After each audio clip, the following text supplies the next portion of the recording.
Coco Berry Soap mga mommies kasi sobrang ganda niya sa balat. Meron siyang effect na parang, alam mo yung makintab and sobrang bango niya as in.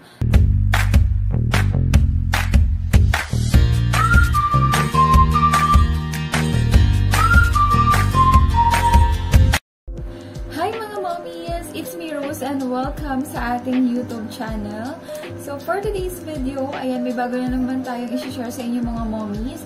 So, today mga mommies, I'll be sharing with you yung bago kong ginagamit na sabon. So, sa lahat ng nakapanood ng vlog ko nung nakaraan, alam niyo naman mga mommies na gumamit ako na rejuvenating set and medyo na hindi maganda yung naging experience ko doon. So, today, I'll be sharing with you yung currently na soap na ginagamit ko na pang-exfoliate ng aking mukha. But first, mga mommies, kung bago pa lang kayo dito sa aking channel, don't forget to like and subscribe and hit nyo na yung bell, guys, para lagi kayong updated every time may bago tayong upload. So, without further ado, let's get into the video. So, ito na nga mga mommies, ano nga ba yung ginagamit ko na sabon? Actually, mga momshi, marami nag-message sa akin dun sa last vlog ko. Kung hindi nyo pa napapanood, yung review ko about dun sa rejuvenating set na kagaya ko ni Rosmar, which is ito mga mommies. Ilalagay ko na lang sa description box yung video and nung part 1 and part 2 nung kagaya ko soap na tinry ko. So, ito na mga mommies, nung tinry ko nga yung rejuvenating set, medyo hindi ko talaga siya nagustuhan dahil sobrang hapde at nagkaroon din ako ng mga pimples. At hindi ko talaga gusto yung peeling niya kasi sobrang kati talaga.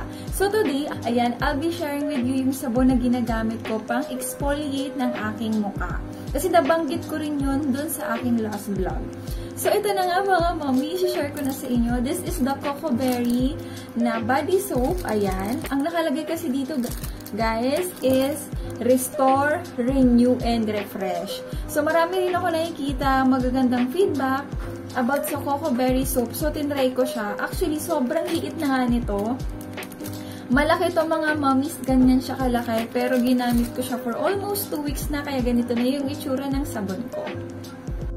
Bali mga mommy, nabili ko pala tong Coco Berry soap for only 100 pesos. Actually, ang price talaga nito is nasa 60, mga ganon. Pero nabili ko siya ng 100 pesos. And may kasama na siyang parang net pang exfoliate. Ayan siya. So, bali, nabili ko to dun sa legit distributor ng Coco Berry. So, maghanap na lang kayo sa TikTok shop or sa Shopee ng mga legit distributor. So, ito na nga mga mommies. Ano nga bang masasabi ko dito? Effective ba siya? So, ipapakita ko na lang sa inyo kung paano ko siya ginagamit, mga momshi. So, ginagamit ko siya umaga at kagabi. So, ayan, mag-a-add na lang ako ng video dito.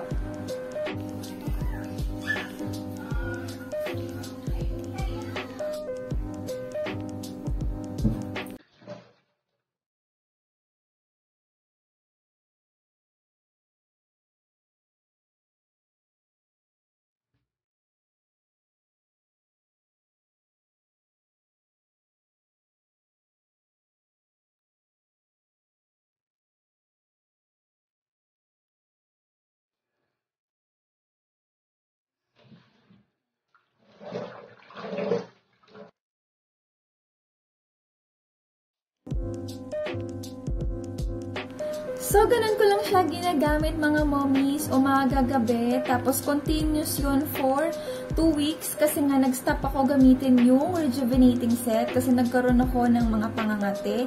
Anyways, maglalagay na lang ako ng picture dito sa screen natin para mapakita ko rin sa inyo. And nagkaroon din talaga kasi ako ng pimples, ng malala. Hindi po kasi ako tagyawatin mga mommies, to be honest.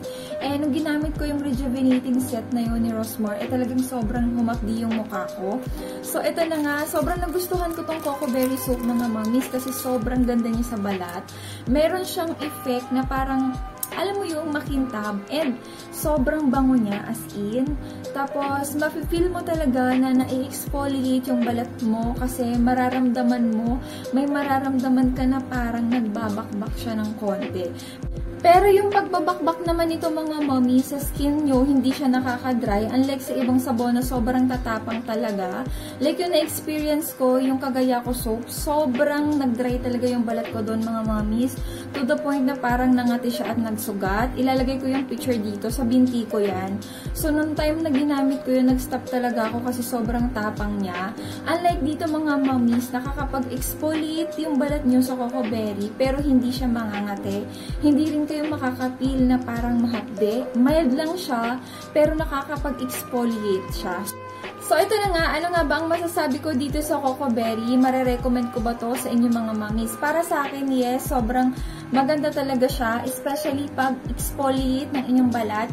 Pag galing kayo sa Rejuve mga mommies or gumamit kayo ng sobrang tapang na sabon, tapos in-stop nyo, make sure na gumamit kayo ng pang-exfoliate na sabon. Itong Coco Berry, sobrang mura lang ito and sobrang mild lang niya sa mukha. And mapapansin yung mga mommies na talagang nare-restore niya yung mukha nyo. Kasi diba, pag nag-exfoliate tayo, nagkakaroon tayo ng mga pagbabalat, nagda-dry. Ito, nakakapag-exfoliate siya pero hindi nakaka-dry sa balat. And mapapansin nyo na naman yun, siguro mga 3 days or 4 days, paggamit nyo ng Coco Berry, mapifeel nyo na sobrang smooth at sobrang lambot ng balat nyo. And mapapansin nyo rin na para siyang makintab. Ayan. At mga mommies, kung gagamit po kayo ng Coco Berry soap, make sure na ibabad nyo siya for only 2 minutes lang. 2 minutes sa mukha, tapos sa balat naman, pwede 3 minutes to 5 minutes. Depende po yan sa inyo. Kasi hindi naman siya makate at hindi rin naman siya mahapdi sa balat.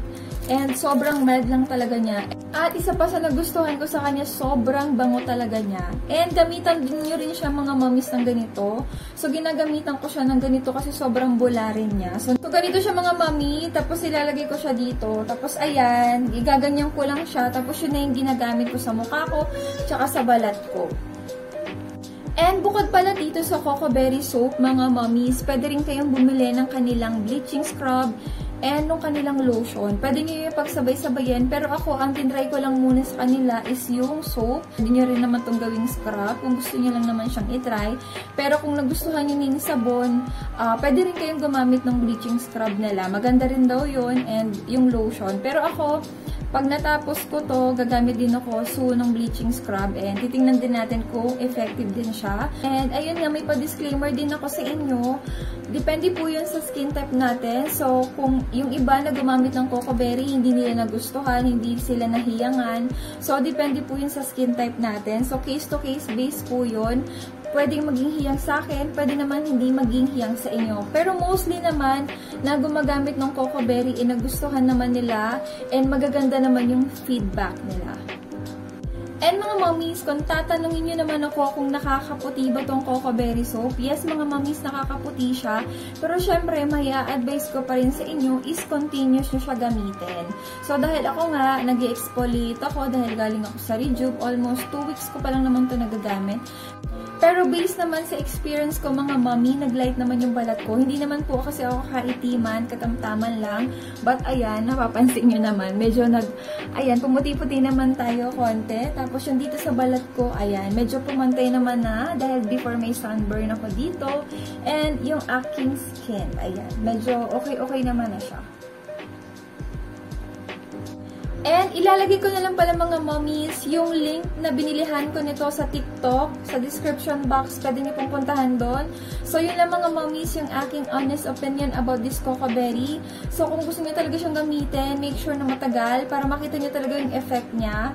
So ayun lang mga mommies yung ating pa-review dito sa Coco Berry soap. Bali talagang tinry ko lang talaga siya kasi sobrang ganda daw niya pang-exfoliate. And yes, sobrang ganda talaga at sobrang sulit. So, ayun lang mga mommies. Thank you for watching. If nagustuhan niyo yung ating pa-review sa Coco Berry, please don't forget to like and subscribe and hit nyo na yung bell guys para lagi kayong updated every time may bago tayong upload. So, yun lang mga mommies. See you on my next video. Bye!